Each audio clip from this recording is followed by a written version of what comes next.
warahmatullahi wabarakatuh. Yang terhormat Ibu Wiwin Julianti selaku dosen pengampu mata kuliah akuntansi manajemen. Perkenalkan, saya Wahyu Dwi Bintoro dengan NIM 20031022248, perwakilan dari kelompok 1. Dan serta rekan saya. Yang pertama, silakan Mbak. Saya Nani Frida Mustikawati dengan NIM 2003102201. Selanjutnya.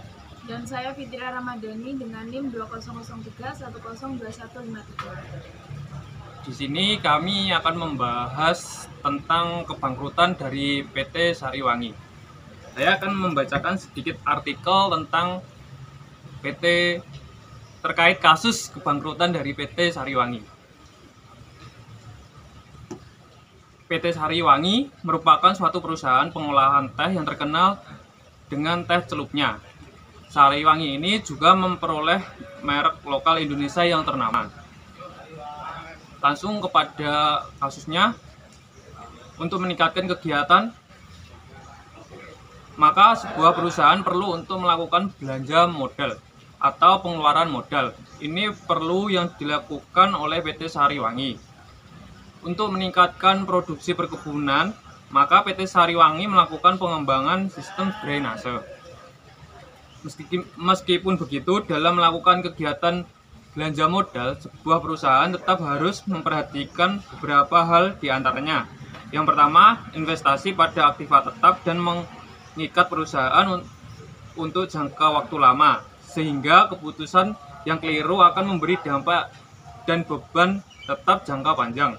Yang kedua, investasi aktiva tetap umumnya membutuhkan dana yang jumlah besar sehingga mempengaruhi kebutuhan dana secara keseluruhan. Saya akan menanggapi sedikit tentang artikel tadi yang telah saya bacakan. Dalam artikel tersebut diketahui bahwa PT Sariwangi itu mengalami kebangkrutan karena kegagalan investasi dalam meningkatkan produksi perkebunannya. Perusahaan ini juga diketahui sedang mengembangkan drainase atau sistem pengairan terhadap di kebunnya. Sistem ini, drainase ini tidak cukup membutuhkan uang yang sedikit. Pasti akan membutuhkan modal yang banyak. Akan tetapi di artikel tersebut disebutkan mengalami kegagalan karena tidak sesuai dengan ekspektasi maupun harapan dari perusahaan. Terlebih lagi, perusahaan tersebut gagal dalam membayar hutang dan beberapa debitur juga mengajukan tagihannya. Nah, dari tanggapan saya dapat disimpulkan bahwa PT Sariwangi itu mengalami kesalahan dalam penganggaran modal. Terlebih lagi, dalam penganggaran keuangannya tidak sesuai dengan harapan maupun tujuan dari perusahaan tersebut.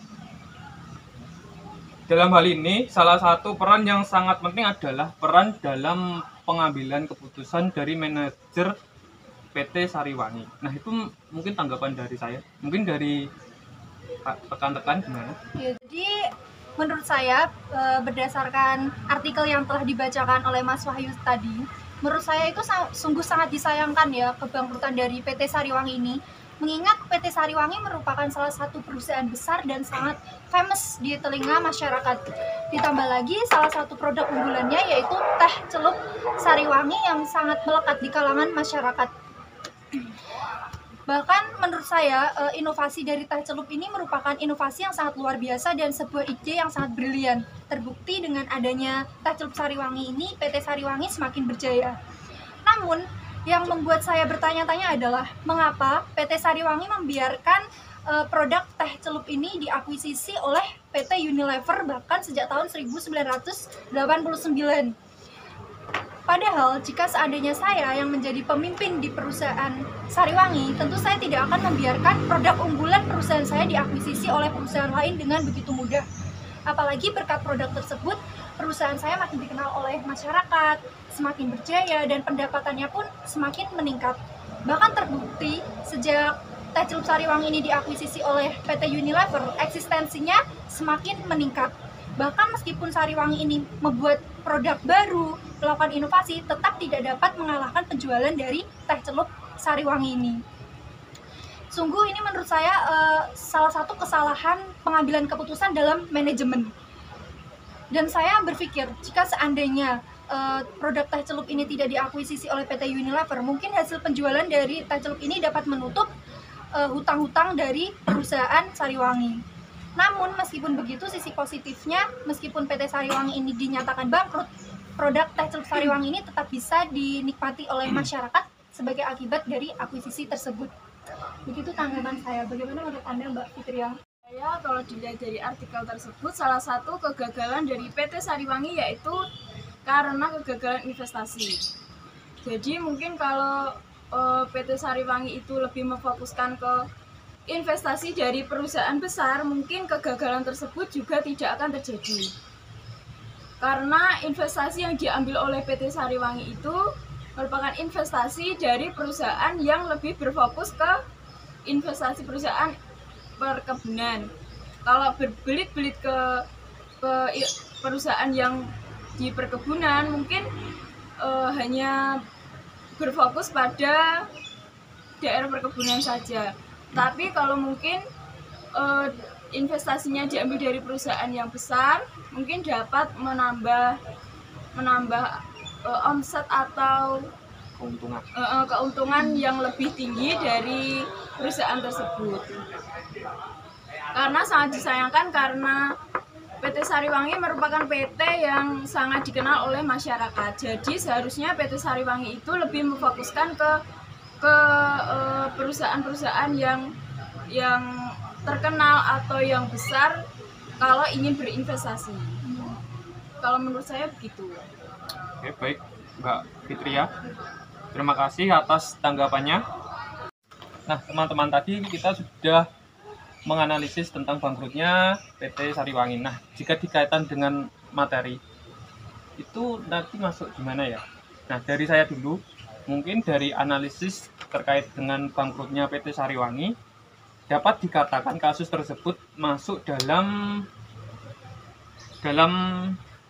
bab yang sesuai, yaitu Capital Expenditure Decision and Analysis pada pertemuan 15 maupun di buku itu bab 15, yang mana pembangunan sistem drainase itu termasuk ke belanja modal karena biaya yang dikeluarkan itu digunakan agar proses produksi berjalan dengan baik maupun lancar, serta memiliki manfaat yang lebih dari satu periode. Diharapkan nanti jika pembangunan itu berhasil, maka operasional bisnis itu berjalan baik dan lancar dan menjadi pendapatan untuk perusahaan PT Sariwangi tersebut. Nah, mungkin itu dari saya, mungkin dari Mbak Nani. Ya, jadi saya setuju ya dengan apa yang dikatakan sama Mas Wahyu tadi. Tapi menurut saya di sini PT Sariwangi itu terlalu berani karena dalam menjalankan proyek drainase tersebut langsung dilakukan secara besar-besaran dengan menggelontorkan uang yang tentunya tidak sedikit. Seharusnya di sini PT Sariwangi itu melakukannya itu secara bertahap. Jadi semisal kayak 3 bulan kemudian dilihat apakah proyek tersebut mampu meningkatkan produksi perkebunan atau tidak. Jika ia lanjutkan, jika tidak maka hentikan. Lagi pula, jika dikaitkan dengan capital expenditure atau belanja modal, itu kan tidak hanya seputar dengan membuat proyek atau membelanjakan uang untuk membeli peralatan atau apa, kan enggak, tapi belanja modal di sini menurut saya alangkah lebih baik PT Sariwangi itu melakukan ekspansi untuk peningkatan pangsa pasar. Jadi kayak memperluas pemasarannya, seperti misal kayak melakukan ekspor seperti itu. Mungkin Mbak Fitria mau menambahkan? Saya setuju dengan pendapat Mas Wahyu dan Mbak Nani, namun saya akan menambahkan sedikit.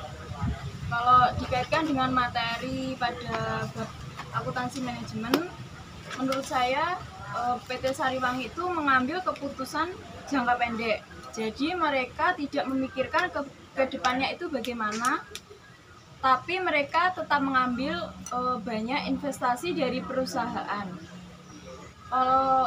Seharusnya mereka itu mengambil keputusan jangka panjang. Jadi mereka memikirkan bagaimana perusahaan kita ke depannya. kalau nggak, dan sehingga PT Sariwangi itu kedepannya itu tetap jaya. Kalau nggak gitu kan PT Sariwangi juga menghasilkan hasil yang memuaskan dan produksi yang dihasilkan itu tetap berjalan dengan baik. Gitu. Ya, terima kasih dari rekan-rekan. Ya, setelah kita membahas, menganalisis bangkrutnya PT Sariwangi dan mengkaitkannya dengan materi akuntansi manajemen, yang terakhir kita akan membahas saran terbaik untuk PT Sariwangi. Mungkin dari saya dulu. Yang pertama mungkin membuat struktur capital expenditure. Maksudnya itu membuat strukturnya itu sesuai dengan kemampuan SDM di bagian-bagian strukturnya. Sesuai lah, enggak ini ditempatkan ini, pokoknya sesuai dengan kemampuan SDM-nya.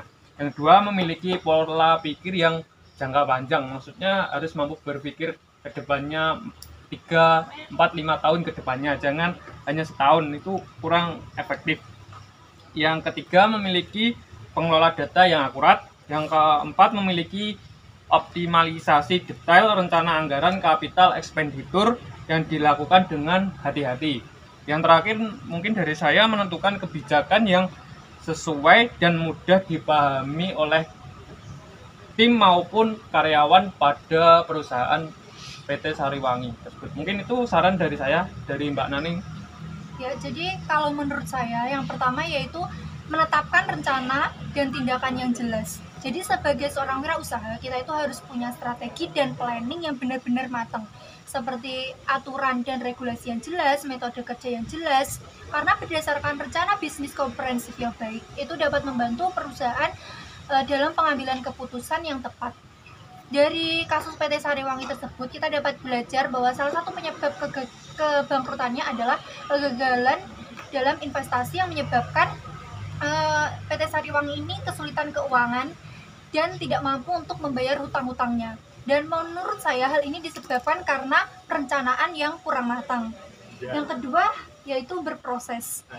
Jadi dari kasus PT Sariwangi ini, saya melihat bahwa perusahaan ini terlalu berani dan percaya diri karena seperti yang saya katakan sebelumnya, bahwa dalam menjalankan proyek drainase ini atau teknologi penyiraman air ini langsung dilakukan secara besar-besaran dan membuat perusahaan mengeluarkan uang dalam jumlah besar pula. Tujuannya memang positif, yaitu untuk meningkatkan produksi perkebunan. Namun kan ternyata tidak sesuai yang diharapkan, tidak berjalan dengan baik. Nah, di sini seharusnya PT Sariwangi itu melakukannya tuh dengan sedikit demi sedikit, secara perlahan-lahan, tahap demi tahap. Seperti yang saya katakan sebelumnya, mungkin bisa dengan cara melihat 3 bulan ke depan seperti apa perkembangannya, sesuai dengan yang diharapkan atau tidak. Jangan karena merasa perusahaan sudah besar, perusahaan mendapat kepercayaan dari banyak pihak, langsung berani membuat proyek besar dan tidak segan-segan untuk menggelontorkan uang dalam jumlah yang besar juga. Yang ketiga yaitu fokus pada kualitas produk dan jasa dan juga minat pasar.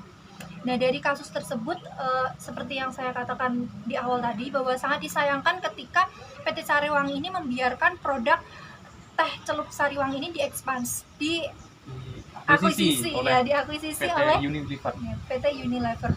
Ini sangat disayangkan, padahal produk tersebut minat pasarnya tinggi, tingkat penjualannya tinggi, tapi justru dibiarkan diakuisisi oleh perusahaan lain begitu saja. Dan yang kedua, menurut saya di sini PT Sariwangi itu tidak mau mencoba untuk memproduksi produk baru atau tidak mau untuk berinovasi. Seperti misalnya kan sekarang yang lagi tren itu kayak kita teh botol atau teh gelas, teh botol kayak gitu, yang langsung siap minum lah.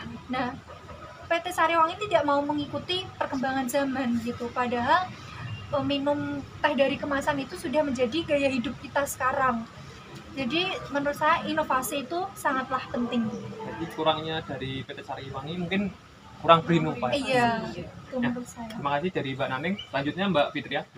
Menurut saya itu dari strategi yang diambil dalam bisnisnya lebih ditingkatkan lagi dalam perusahaan. Karena mereka seharusnya lebih berhati-hati ya dalam mengambil keputusan apapun itu, sehingga strategi yang diambil itu tidak menimbulkan kebangkrutan. Contohnya strategi dari investasi yang kurang tepat, karena investasi yang diambil itu terlalu banyak di perkebunan. Seharusnya PT Sariwangi lebih memilih perusahaan lainnya yang tidak berbau perkebunan sehingga mereka itu kedepannya lebih maju lagi. Sekian ngobrol santai dari kelompok kami. Ada kurang lebihnya kami mohon maaf. Wassalamualaikum warahmatullahi wabarakatuh. Waalaikumsalam warahmatullahi wabarakatuh.